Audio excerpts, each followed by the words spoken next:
Hawu qagelani futhi nazise ngesisombululo esizayo. Kwase kuvela indoda ekuthiwa uIsaya. uIsaya wayesamemezela ethi intombi iyakhulelwa ithole indodana ogama layo kuzawuthiwa uImmanuel, uNkulunkulu onathi. Awu namhlanje ngivumeleni ngimemezele ukuthi uNkulunkulu akasekho ezulwini kodwa uNkulunkulu usenathi. Ngivumeleni ngimemezele ukuthi uNkulunkulu akasahlale ematendeni kodwa usehlala emntwini. Ngivumeleni ngimemezele ukuthi uNkulunkulu usenathi. Kwathiwa Isaya khona into ozanayo. Awuqhubeke Isaya wathi uIsaya uyimpande kaDavide, uyihlumela likaJesu. Kwathiwa Isaya come on Isaya. Wathi uIsaya phezu kwamahlombe akhe ngibona amandla nokulawula, igunya nokubusa phezu kwesihlalo sakhe sobukhosi. Kungeke kume lutho. Uyizolo, uye namhlanje, uye naphakade. Uyambona uIsaya edabula amathafetho, ehamba ebhonsera, ingubo zakhe zibomvu, okwegazi udeliwe, washiwa inabantu, wayengemuhle ukuba simuthande, engabukeki ukuba salwane, wayengabukeki ukuba simamukele. Kodwa uJesu wakudela konke ngenxa yazi iphambeko zethu. Lithi iBhayibheli lami uNkulunkulu wayesethatha uhlelo lokugcina ayeselithembile, wathi ngoba abantu bahlulekile akuphuma ubuNkulunkulu bami buye emhlabeni buyohlangula futhi bulanda abantu bubabuyisele kimina. Wayeseyambona uJohane wathi nansi imfana kaNkulunkulu ethatha isusi isono sezwe. Uthi uJesu yimi indlela, yimi iqiniso, yimi nokuphila, akekho yakubaba engadlulanga kimi. Uthi uJesu salwane kanti kuphila, kanti uJesu uma eyimemezela yena uthi ngizile ukuba nibe nokuphila, nibe nokuphila okuphakade. Uyambona uJohane in the island of Patmos, uthi amehlo akhe avutha amalanga bomlilo, inwele zakhe zimhlophe, okoboya bemvu, inyawo zakhe zibengezela okwethusa ethangeni lakhe. Kwase kubhala umbhalo kwathiwa is the King of Kings, is the Lord of Lords. Hayi uIsaya mayembona uthi uIsaya amandla nokulawula uyawunikwa yena.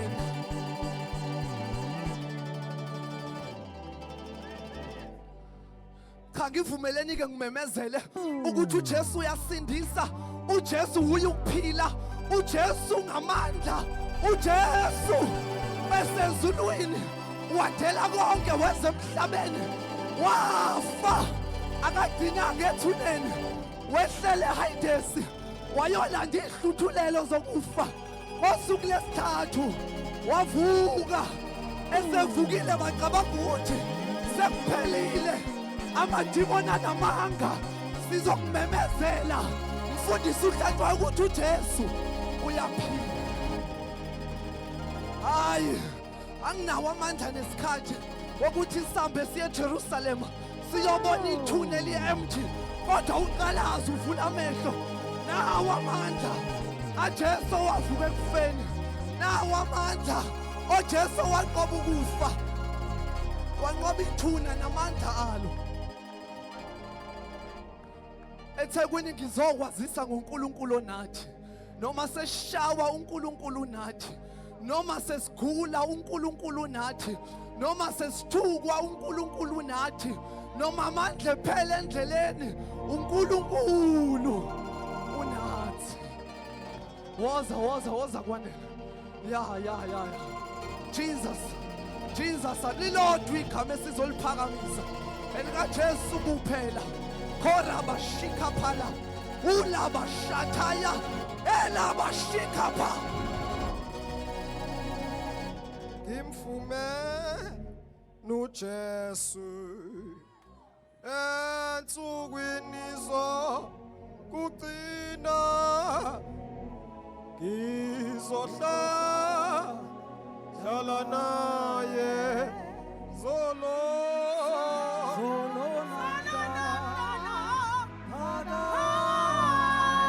imfumenu Jesu ke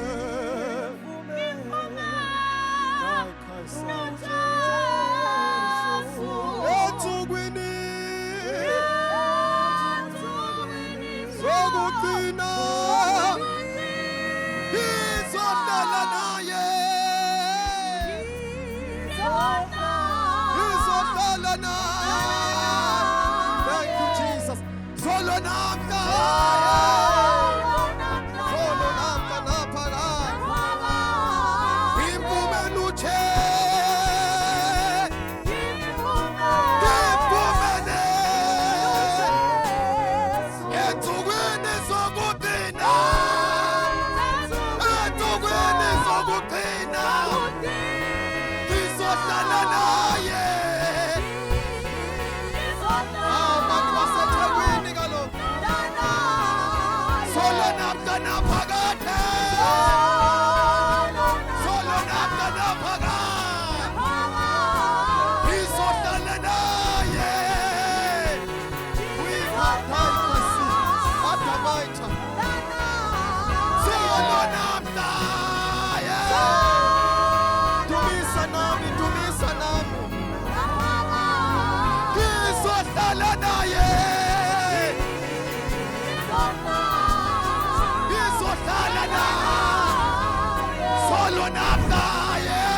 chapter 6 verse 22.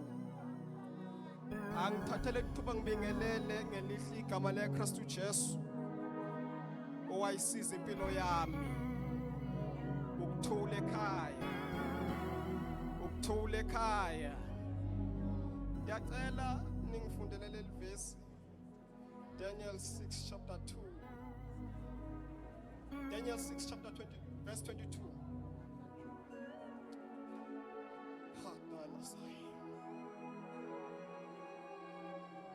Daniel chapter 6 verse 22. uNkulunkulu thumile ingelosi yakhe wavimba imlomo yezingonyama azingilimazanga ngokuba kwafunyana kimi ukungabi nacala phambi kwakhe naphambi kwakho Nkosi angenzanga okubi. Cela ngiphindele indaba yengelosi, just that part. uNkulunkulu thumile ingelosi yakhe wavimba imlomo yezingonyama azingilimazanga ngokuba kwafunyana kimi ukungabi nacala phambi kwakhe naphambi kwakho Nkosi angenzanga okubi. La esifunda khona sithola indoda ogama lakhe uDaniel. Hallelujah. Le ndoda ke yayi umJuda esuka endaweni yaseJerusalema ekhuliswe khona wafundiswa indlela yaseJerusalema. Mayibonga inkosi. Now le ndoda esikhuluma ngaye wayethandaza kathathu ngosuku. Efundiswe indaba yomkhuleko, efundiswe indaba yokuzila ukudla, afundisa indaba yokuyihlambulula. Mayibonga uyigama lika Jesu. Now kunento eyenzeka uma le ndoda ikhula. Kwaba khona izwe okuthiwa yiBabylon elaliphethwe inkosi ogama lakhe uNebukadnezar. Mayibonga uyigama lika Jesu. Now uma lenkosi ifika kuthiwa wahamba wayothumba amaJuda eJerusalema. Now the reason why enza njena ingoba number 1 eJerusalema babekhonza ithi. Now uNkulunkulu akafuni ukuthi abazalwane bakhonze iThixo. Number 2, kwakunomthetho owakhishwa okwathiwa for 7 years bengadoba, kodwa on that 7th year they must not do anything. They must not fish. They must not farm. They must not do anything. Mayibonga igama lika Jesu. Now bathatha le ndoda bayisa eBabylon. Uma befika eBabylon, lithi iBhayibheli uNebukadnezari wathumba ingane zaseJerusalema, wathumba abaphathi baseJerusalema, wathumba nenkosi yaseJerusalema, eyitshena ukuthi uthumba inkosi yakhona, kanti akazi ukuthi eJerusalema kunenkosi yakhona onguNkulunkulu. Mayibonga igama lika Jesu.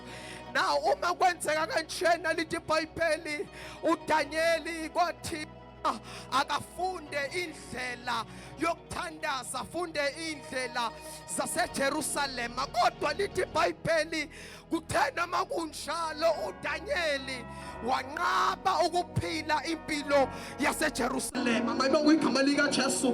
Kuthiwa wanikezwa ukudla etafuleni lenkosi, kodwa wazimisela enhlizweni yakhe ukuba angazingcolisi ngesabelo sokudla kwenkosi. Now uma kunjalo, lithi iBhayibheli uDanyeli wanyuka wathola isikhundla esiphezulu, baba nomona ngaye baye enkosini uDariyo, bathi Nkosi akuphuma umthetho othi for 30 days makungakhulekwa komunye uNkulunkulu kodwa kukhuleke kuyena. Lithi iBhayibheli uDanyeli wakhuphuka waya ekamelweni eliphezulu, wavula amafastela, wabhekisa eJerusalema, wabiza uNkulunkulu, wathi sonini nanini uNkulunkulu ongamlahla umuntu uza kuba nami njengoba wawunabo abanye, ngoba lo uNkulunkulu amkhonzayo akanandaba ukuthi sikephi, kodwa masike sambiza, masike sambiza uyalalela.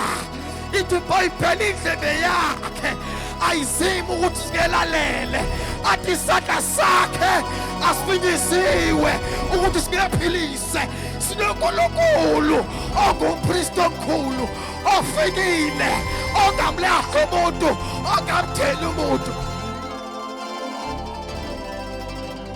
Lithi iBhayibheli lami bambamba uDanyela bamyisa emdini wey'ngonyama. Uma bemshiya khona, lithi iBhayibheli uDariyo akazange alale, kodwa wavuka ekuseni wayochecka uDanyela, wathi Danyeli ngabe inkosi ikusindisile na? Asizwa amazwi kaDanyeli. Uthi manenjalo, uthi manenjalo Nkosi, athi ingelosi yehlile, iy'ngonyama azikulimazanga. Ngizomemezela ukuthi ingelosi iyafika, ingelosi iyafika, ingelosi iyafika, ingelosi iyafika. Uyamile ingelosi ukuba sikubamba. Hadala uyikhathai eyithamayitha, uyithumela ingelosi, noma wanawe usazofika empilweni yakho, kuzothuma ingelosi empilweni yakho, kuzothuma ingelosi empilweni yakho, kuzothuma ingelosi. Noma ungahlekwa, noma ungacindezelwa, kuzothuma ingelosi, kuzothuma ingelosi, kuzothuma ingelosi. Yes, ingelosi kaBaba, yes, ingelosi kaBaba, yes, ingelosi kaBaba. Akapata uyikadala style wila adamaita dikapatasa ngegama lika Jesu. Ingelosi kayiswa, ingelosi kayiswa, ingelosi kayiswa, ingelosi kayiswa. Siphathwa isandla sengelosi, siphathwa isandla sengelosi. Hallelujah. Sengiyahlala.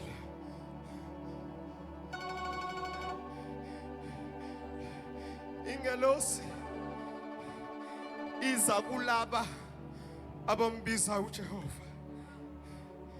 athi uDavide ekuhluphekeni kwami ngambiza uJehova ngakhala kuye khala kuJehova khalela kuye uyahleka uyazondwa khalela kuye ngokuba uyalidela itafula phambi kwezitha akayikuvuma unyawo lwehlushelele kodwa uyihlubele ikaJese uyimbande kaDavide kuye isolo kuye namhlanje kuye naphakade akaguguki ashintshi nasempilweni yakho uzama uNkulunkulu ngisho noma ungenze njani uzama uNkulunkulu.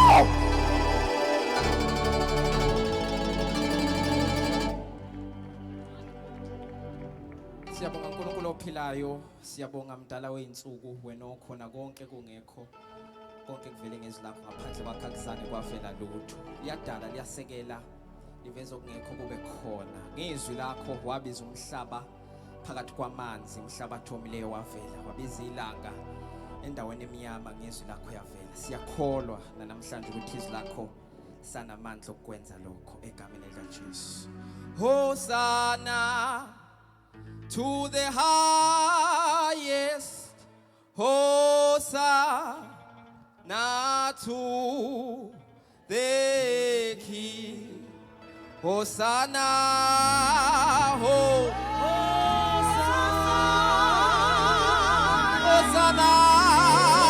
to the highest, Hosanna, Hosanna.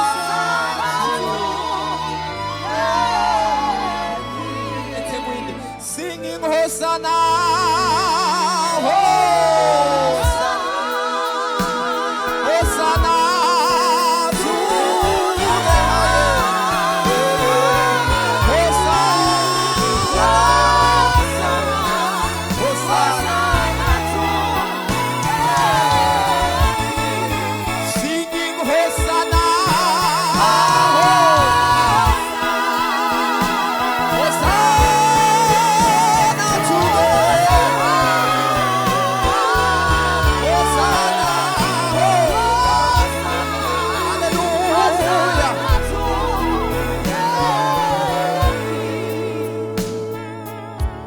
Asibambelele ithuba baba Mangethe osipha lona ngezandla zombili sibingelele emzini waseThekwini egameni likaJesu Inkosi.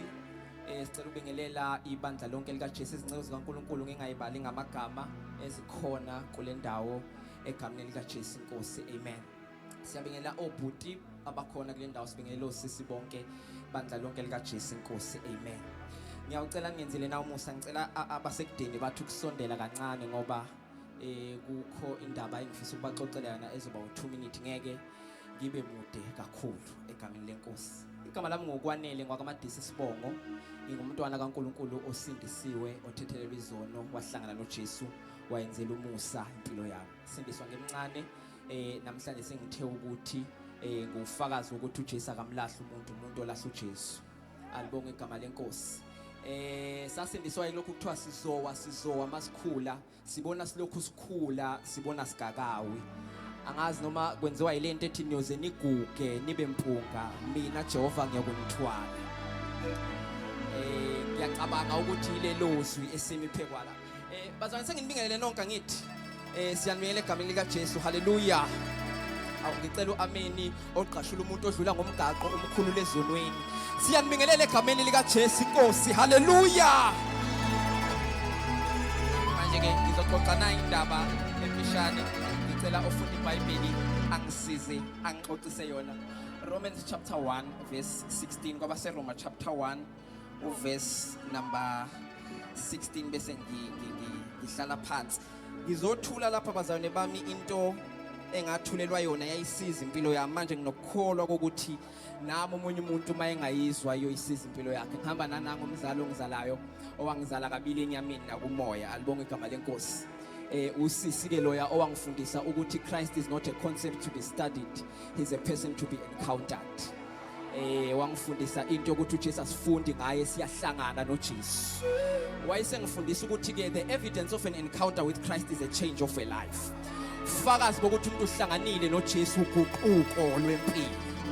Ngathi bengisenzele ukuthi uvule ngizoba mfishane Joseph duze kwakho uthi usezohlala phansi ngamjikela. Kwaba seRoma chapter 1 verse 16. Romans chapter 1 verse 16. Verse 16 ufundeka kanje. Ngokuba akunamahloni ngevangeli. Ngokuba lingamandla kaNkulunkulu. Kuba insindiso kulowo nalowo okholwayo. KumJuda kuqala nakumGreki. Cela ungiphindele ama lines awuthunja sekuqaleni. Ngokuba akunamahloni ngevangeli. Ngokuba lingamandla kaNkulunkulu. Ngokuba anginamahloni ngevangeli abese sisho izathu sakhe sokungabi namahloni athi ngoba lingamandla kaNkulunkulu. Jeni makhelwane uthina amandla lento esiyiphethe. Size uNkulunkulu kule ndawo. Layilani ke bazali bami ngifuna ukusondeza nokuthi. Nansi indaba yami imfishane inje bazali bami. Ngizomemezela ngalento okuthiwa yivangeli sisho sonke sithi ivangeli. The gospel. Ivangeli abafunde kahle iBhayibheli bathi leli gama elithi gospel lisho izindaba ezinhle, the good news. Uma sifuna ukunderstand ivangeli ke bazali bami kuzomela sikhumbule ukuthi ivangeli aliqalanga eTestamentini Elisha sanibonana eThekwini. Ivangeli lambulwe eTestamentini Elisha kodwa aliqalanga eTestamentini Elisha. Masifuna ivangeli kuzomela sithathe ejeni sihlehle siyogenesis chapter number 3. Konakela umuntu ewile edukelene noNkulunkulu elahlekile isono sithatha umuntu samsusa kuNkulunkulu. Khama kuNkulunkulu ntambama uzobheka umngane wakhe akade ehlala naye njalo. Mayimfika ufika umngane akekho ulahlekile ngoba njengoba ubona kubekwe lezi ikhala khona olahlekela uJehova ezulwini. Akakwazanga ukuhlala abuke khona olahlekile. Akakwazanga ukuhlala enjoy indumiso yengelosi khona oshodayo. Sondelani ke wafika uJehova konakele umuntu esewile wawele esonweni wathi Adam kuphi wasabela uAdam. Manje ke makukhishwa isijeziso salaqala apha ivangeli. Makukhishwa isijeziso ngoba ivangeli livela njalo makumele kube nepunishment. Ebese ivangeli liyangenelela lithi akakwazi lo ukupunishwa mayisekwamukela mina. Uthi uNkulunkulu ke niyokwenza uniyolima yonke leyo nto leyakhesi siyayazi. Abese ememezela nanti ivangeli lalaqala khona athi inzalo yowesifazane iyokhoboza ikhanda lenyoka. Wamangazwa into ethi uSathane ubecabanga ukuthi mayonisa umuntu ngoba siyayazi iprotocol yasezulwini ukuthi mawona uyalahlwa. Wamangazwa into ethi bengithi mangonisa nalo sizolahlwa kanye naye. Wathola isimanga sokuthi mayona lo ezulwini kuhlalwa phansi kwenza uhlelo kuthi wazingenze njani ukumbuyisa. Angikhulume nesidakwa namhlanje ngithi noma ba rehab esahluleka kodwa ezulwini bahlale phansi benza uhlelo. Bathi singenze njani ukumbuyisa.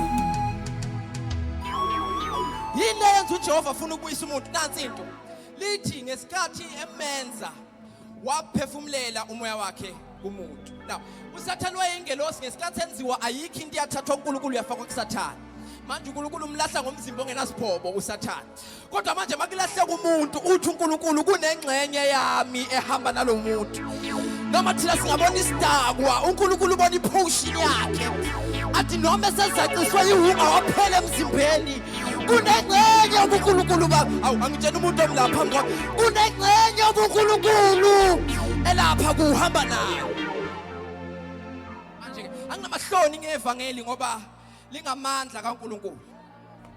Lashinyela ivangeli lamenyezelwa indaba ezinhle. One thing about the gospel or lento esithi izindaba ezinhle njalo mazifika kuwe angazi nasisilunguzwana they will always contradict your current situation. Ziyohlala eziphambana nesimo Yesu. Zike zafika kuAbraham zafika kuGogo bheke 100 zafika kuyikhehla eligugile liphela inkani kwathiwa by this time next year uzokhulela. Angazi noma sekungelomuntu yini lalelosi elithi wena by this time next year le degree wayizele eThekwini yobuyiphethe. By this time next year isimo sakini siyobe singenje. Bambani nasikhathi sesingiphelele. Ivangeli lokhu lishunyelwa kodwa lishunyelwa liyisithunzi salokhu okwakuzokuza. until kwahanjela umuzi waseBethlehema kwanjela intombazane yayingelutho yaficwa izenzela into zayo kwathiwa wena ofumene umusa inkosi inawe uzokhulelwa uzala umntwana uqamba igama lokuthi uEmmanuel uyizama emchaza uthi ungumluleki omangalisayo uyinkosi yokuthula uthi umbuso uyakuba semahlombe akhe athi intonga yokubusa iyoba kuye njalo abamazi kahle bathi uyimpande kaDavid uyihlumela likaJese uyinkanyezi yokusa uyimbali enhle kunazo zonke bathi uyingonyama ebhodla kunganalele ezinye bathi unguyizolo unguye namhlanje naphakade kuyoba cela umamezela uJesu uzwane 1 minute 1 minute bese ngibuyele ekhaya eDandi bafowethu cela umamezela uJesu bese ngiyahamba izwani usethi lo mbhali akunamahloni ngevangeli kusho uPaul ngoba lingamandla kaNkulunkulu manje ke asichazeni leli gama elithi amandla lamandla mawulifunda kahle leli gama akusiyo noma yipi reference yamandla bathi it is the dynamic or it is the dynamite power of God ngesizulu asithi amandla awudalimede amandla aqhumisa amadwala amandla aqhezula intaba njengoba usibona sifani nabanye abantu thina siphatha udalimede ongaqhuma noma iningi yingakho siyangena ezimene ezifana nezabanye siphume singafani nabo ngoba siphethe dynamite power manje ke sizomemezela udalimede la into eqhazula isono sihlale eceleni into eshawutshwala buhlale eceleni into ufesha ubufebe emfaneni ufebe kuye one side umuntu ebuye one side ngazi ke sengizonithinta kabi ngivumelene ekhaya kusedanda ngisiyo vele wala ngizobaleka mangiqeda khonto eshawa ubufebe zwane buphume emfaneni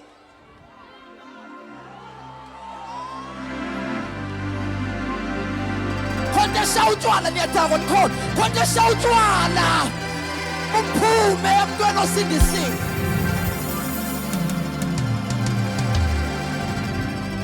khonto eshawa umuthi njengoba nigquma nje nikholwa khonto eshawa umuthi hlala eceleni hlala umuntu eceleni now one thing about dynamite isetshenziswa njalo makhonto ezokwakhiwa asikuveza ukuthi akakwazi uJehova ukwakhe engaqalanga something kuwe kuyomela akhephula okuthile avula indlela avula indlela ngoba umenziwe indlela kwahlonga sibi la kuthiwa indlela ayikho khona somebody shout power somebody shout power angihlale phansi ke ngamagama athi ke lamandla esikhuluma ngawo ila ukuthiwa vusa uJesu kwabafileyo ivangeli liphelela lapho bese nime ekugcineni kulamagama athi uzobuya lo wavuka ivangeli limi la ivangeli nje likulezo zinto lezo asikuvezeke ukuthi enye into inkolo enye into ivangeli ungacabanga ukuthi because uhlangane nereligion uhlangane negospel matter of fact sekuzivangeli likhavekile ligqitshwe ireligion nabantu abangakholwa masibashumeza bacabanga usikhuluma ngenkolo masikhuluma ngevangeli hlukile lezi zinto kuyenze kuhlangane nenkolo kwenze kuhlangane nevangeli lento kuhlangana nevangeli mhayise baba wami ngizwe ukuthi wakhona umfana omncane owakwasuka in search of power somebody say power uthiwa lo mfana waye ensimbini ngoba eyibona iqine kunazo zonke izinto wathi insimbi kufanele kube ukuthi uqine kunazo zonke izinto wena unamandla yathi insimbi akusimini onamandla ngoba umlilo uyangincibikalisa umfana waye emlilweni wathi umlilo kumele ngabe uwo namandla wathi umlilo akusimina amanzi ayangicisha waya amanzini umfana ucinga njalo umfana ucinga amandla sengibuyela lapha la ngisuke khona ngidedelele mic ucinga amandla umfana ukuthi umfana wathi mayefika emanzini wathi wona amandla athi amanzi ilanga like lingiabsorbe ngiphelele endaweni wayelangeni ilanga lathi mfana ikho into engakusiza ngayo amafu kuyenzeka ngisithi ngingaveli washona emafini umfana wathi mafu uwe sengithembe wena athi amafu moya nami uyangiphephetha washona emoyeni wathi umoya nami ngilokuvinjwa yintaba ngingakwazi ukudlula wathi mayifika entabeni yathi intaba lalela kamfana abantu banokusikhezula abazivule phakathi akusithi nesi strong kunakho konke wayesethi mayifika kubantu wathi yini enamandla base bethi abantu lalela mfowethu nathi khonto enamandla phekwethu igama la ukufa siyafa sonke noma sinamandla kangakanani lalela ke yaqala la indaba sondelana indaba iqala umfana mayisefika ekufeni wathi kufa kuthiwe ngifike emphelankani kuthi ukufa kwasimayela kancane kwambuka umfana kwathi for years and centuries bekuyimina onamandla kunabo bonke kodwa khona indoda yaseNazaretha eqeda kudlula la kuthiwa kwathi ukufa ngizamile ukuyibapha yaphunyuka awangimemezele nangu uJesu onamandla phunyulisa umuntu ayinqole emahlombe hlombe ethwala ihlabathi umagibela amafu njengenqola umagibela amanzi njengesilebhe indoda yavutha esibelethweni sikaMariya singakasezivulwe nangu umagibela emthini ngathi uzophelela khona ngathi uzobonakala ey'taladini zaseGalile abuza nimfunelani ngathi ophilayo kwabafileyo nangu umluleko onamandla here is the wonderful counselor a prince of peace nayo umuntu engavelanga ngantando yandoda nakubahlehisa umngcwabo nakuzinto ziyenzeka nakuthemba labadala uthemba labasha uthemba leyinsizwa uthemba lamadoda uthemba lamakhosikazi ungelwa yonke umuntu ungela ababhemayo ungela abaphuzayo nawu uJesu haleluya sanibonana eThekwini igama lami nguSamukeli Musa ngakaZulu sindisiwe ngiyayithanda inkosi ekhaya kusePietretif eMpumalanga ngokuhlala ngiseGoli manje ke mina ngizothandazisa abafowethu sebakhulumile kakhulu baseza labafowethu abadala mina nje ngizela izinto ezodwa ngizothi ngizovusa umthandazo wakho omdala ngizothi ke inkosi yakuyathembisa uAbraham noIsaya umfowethu uMadisi uyithintile leyo ndaba kwandlula iminyaka ewu25 inkosi ingamthembisi kungaveli lutho baze bazama nezindlela bathi kodwa inkosi yami bathola uHagari bathi ke kuzophuma uIshmayeli kuHagari labalinye labayisilimbe ase kumenopause ugogo uSara isalukazi uSara singasaye einsukwini savuka nje sathi ngelinye ilanga mahayise ekhehleni laso amaqanda nginukela kaba wamangala uAbraham wathi kodwa lesi salukazi ngizosithini sasesiphuphuzela uboya sasesiyaglowa kangaka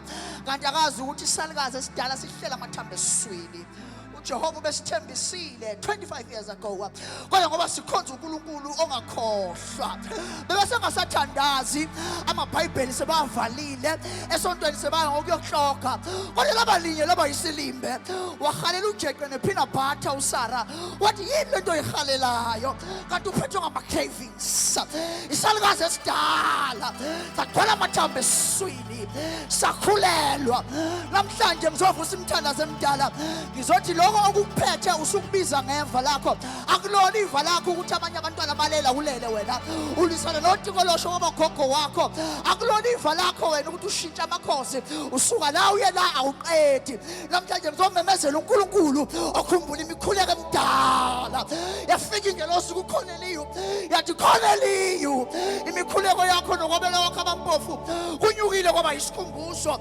thumela amadoda eJopha angenisile endlini kaSimoni othi umshuki abuye naye la ngizomemezela uJehova okhumbula imikhuleko emdala bengafuni ukumemeza kodwa ngizokhuleka nabantu abambala number 1 abanezifo ezikhulekelwe yiswe ezibhedlela kodwa zingapheli akulona iva lakho lelo usathana udlala ngawo namhlanje ngizokhulekela abantu abangalala ebusuku abangani bakho babone abavakashela makusebusuku bashanga ama video call kanti abazi ukuthi wena awukhona ukulala ebusuku ngizokhuleka namhlanje abafowethu bashumayelile kakhulu siyabonga baba Mangethe namhlanje leso simo ngiyacela emuva bafowethu Thokozani Sabelo nawe nokwanda lapho sasingala manje ngiyacela abafowethu akusashunyayelwa namhlanje angizofuna ngisho ngasindiswanga esibhedlela kungena wonke umuntu nasi isibhedlela la mobile clinic nangumelaphi omdala umelaphi akaphethe khambi abadala bemusho bemlindele ukuthi uzovela ngamakhambi kodwa vela memezekanye athi hambani niyokuziveza kumpriest uthe besahamba phezulu kwamazwi akhe omunye wathi awuhambe ngibo yini ngathi umuhamba uyaphila kanti abasahambi phezulu kwehlabathi mama sebahamba phezulu kwamagama wakuhamba uphethe phezulu kwamagama amanzi aqina bayisilebhe just kuthiwe Peter wosa Peter wagibela phezulu kwamanzi uma ekhona namhlanje othi ngathandaza ngafasta kodwa azange uNkulunkulu angikhumbule. Ngathandazelwa ngaya esibhedlela kodwa zange inkosi imkhumbule. Angifuni ukuthi usindiswe kodwa ngifuna ukuthi uzwe amandla osindiso. Angifuni ukuthi umemele esontweni lami kodwa ngifuna ukuthi uzwe amandla osindiso. Noma ngabe ogulayo umshiye ekhaya, umshiye eHluhlu, umshiye eNtuzuma, umshiye eStern Cape, umshiye kuphi, nali ithuba. Ngiyacela abafowethu sivulele naba abantu namhlanje elithi iBhayibheli wayeswelekile uJesu ukuba dabula iSamaria. Namhlanje size workshop, size City Hall, sizolahla inyembezi. uNkulunkulu uyakhumbula inyembezi ezindala, uNkulunkulu uyaphemba inyembezi ezindala. Azange wone kodwa sekufika isikhathi sokuthi ukhululeke manje. Mina ngiminyaka ufunda leso sifundo, mina ngiminyaka udla lawo maphilisi. Angifuni ukuvutha abafowethu ngoba ungadidwa ukuvutha kanti inkingi inawo. Labantu obenabo manje abasazi isimo sakho. Umuhle phela manje awubonakali ukuthi awulale ebusuku wena uhlushwa umantindane. Umuhle phela ubonakala ukuthi ekhaya ushiya imfene igibela irufu. Umuhle phela manje awubonakali ukuthi unesifo esingathola ngisho noma udokotela kodwa ungavuma abantu bakudidise esimweni sakho. Ungafeli lapho. Ngifuna ungasindiswanga, ngifuna usindisiwe. Ngifuna ukuthi uJesu, ngifuna umthanda uJesu azobona ukuthi la mandla hlehlisa kwasana. Bamzwana ufuna ukuthatha indawo yakhe. Uma ekhona lo othi mina lo ngiyatholakala esontweni njalo ngesonto baze bangihleke bathi ukhonza kakhulu kodwa izinto zakho athi ibhedela wena kakhulu. Angazi ukuthi uthuleleni manje ngoba nalezulu losuke lini ume lapho ubuyele ekhaya leso simo sawo. Uma usaba ukuza phakamisa isandla, ngiyacela bafowethu, ngiyacela ukuthi ungabuyele ekhaya inkinga yakho. Anginendaba nokuthi cancer, anginendaba. Ngifuna nalezifo lezi owakhuzwa kuzona waya wena kodwa kukhona uJehova ohlehlisa izindleko. Ukhona uJehova ukhumbula ubuthakathaka bethu. Anginendaba ukuthi wawukhuze kangakanani ukuthi ungayiphuzi icoke. Namhlanje unenkinga yesibindi, wawukhuzwa kangakanani ukuthi ungabhemi. Namhlanje unenkinga yamaphaphu kodwa ngise kuJehova ukhumbula imikhuleko emdala. Jehova ukhumbula imikhuleko emdala. Ngiyaxolisa ukushumayela inkinga uthule umile and abafowethu bafuna ukushumayela basindisa imphefumulo. Wena ususindisiwe kodwa ufola ulayini olodwa nabantu abagulayo, hayi ukuthi iva lakho lelo. Ngikhuluma nawe, I don't understand ukuthi umelele lapho ume khona ngoba labantu obasabayo bazokuhleka umile, bazokuhleka uza. I don't know. Angazi asizele ukuzo actor la. Sithela uJesu namandla kakhulu. Ingakho ngithi ngifuna bangasindisiwe abakhonza abanye uNkulunkulu. Ithi uJesu wathola umncwabo ngelinye ilanga angabuzanga ukuthi niyavoyela yini ethempele eJerusalem. Wavele wathinta ibhokisi wasinda umfana. Engazi ukuthi bakhonzaphi bangenanga ngisho nencwadi eyishumi. Abafundisi kuphela abafuna ukuthi ugcine nini ukukhokha kodwa uJesu ufuna wonke umuntu. Ufuna noma ezodlula ngendlela athi uyayidlulela nje. Nasi isifo sakho sisinda, nali fayini lakho lasesibhedlela lahleka ngenxa yokuthi awusalisebenzisi. Nawo maphilisi expire entambama City Hall ngegama lika Jesu. Nani ngihlabelela iculo lithi inkosi inamandla. Inkosi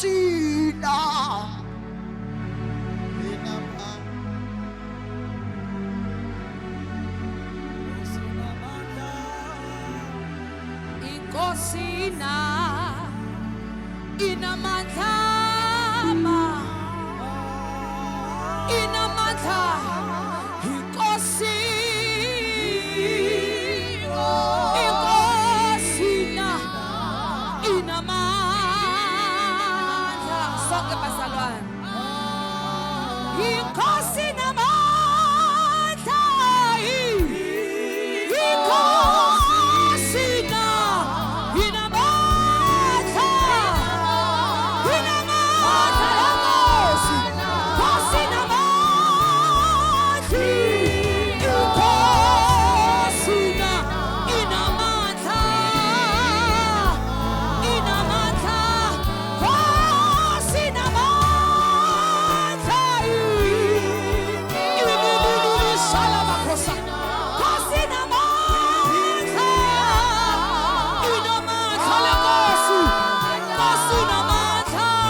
Abekho yini okhona lana othi lo Jesu enikhuluma ngaye ngiyamfuna. Uma ekhona masinyane la ekhona khona phakamisa isandla sakhe. Othi lo Jesu enimshumayelayo nami ngiyamfuna anginayo. Kurabashanda. God bless you sir. Uma ekhona omunye othi lo Jesu enikhuluma ngaye nami ngiyamfuna anginaye. La ekhona khona kasukuma gijima baleke. Asondeleze la ngaphambili siyagabuka ibophe inzima manje kugabuka izinto zemindeni manje ama general cases manje siyawaqothula akekho bazalwana umzalwane okholwa yesindisiwe aphinda busa ama general cases akubo immediately ngiyawa kolabashana umayakhona lithi iBhayibheli uJesu wake wabuza wathi mngani ungene njani unganazi ingubo zomshado umayakhona ongaphakathi kwethu ongatholile lo Jesu akagijimezela kimi nanguJesu bakithi ngezilethe entebeni uJesu bakithi Inkosi namandla Inkosi namandla Inkosi namandla Jesu mnikazi wamandla Inkosi Inkosi Inkosi Inkosi Inkosi Inkosi Inkosi Unishatha phakathi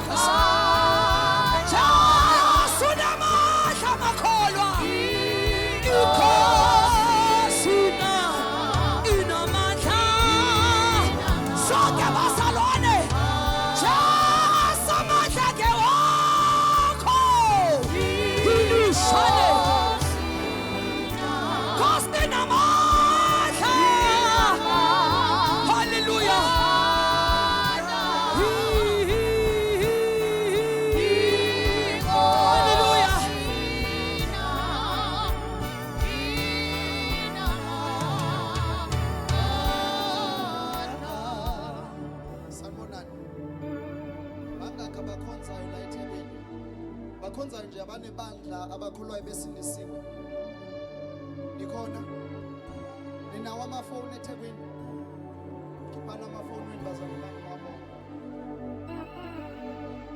ikhiphi ifoni yakho ungasabi unikwa yimi permission manje lapha efonini yakho kunenye into engiyithandayo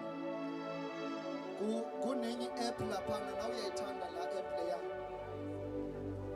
app leya utransfera ngalo imali uphinze umukele ngayo imali hamba uye khona nikhona bazane bami senikhona ufuna senzeni into ephelayo singathi sizoya emva kwemvuselelo siya khona manje bazane bami asiyene ema-app oh sengiyahamba phela Xolo kugcwele nini enikholwayo sizopartnerisha sizonikela bakithi sewukhona lapho nayi account number bhala it's 14 54 39 03 26 iCapitec ngoba nje ngiyathanda ukucebisa angicebise kokuthi uze ungakhohlwa ngcono uyenze manje uphume kuyo lento ngoba already so kule app iCapitec it's 14 54 39 03 26 iCapitec bazalwane bami abafuna iphone number elinkwe lapho it's 072 36 99 826 ayibongwe inkosi abaphethe ucash bazalwane bami sishayela imnandi chorus ngindlulela kuSamuel siyawuletha la ealtari labo inhliziyo ezivumayo siyayicela kubo mayinhliziyo ingavumelani ungakwenzi ayibonkosi laba abangakholiwa abangamazi uJesu kwangathi bona bangayibamba ngisho kulaba engize nabo kulabo eshumayela nabo uJesu abasindisiwe ngicela kubo wena ngisazayicela kuwe ungakhathazeki namhlanje ngicela kulabo abanoJesu 2 seconds bakithi ake nishaye elishisayo bangena abazalwane bami balethe umnikelo altar Lophela usisi lwami khona ekhaya Lophela usisi lwami khona ekhaya Lophela usisi lwami khona ekhaya Awu lophela usisi lwami usisi lwami Lophela usisi lwami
ufanele ungcwele ungcwele ungcwele ungcwele ufanele ungcwele ngifuna ukuzwa izandla sijoyina amasezulwini manje sijoyina amasezulwini manje 25 years ayethula ungcwele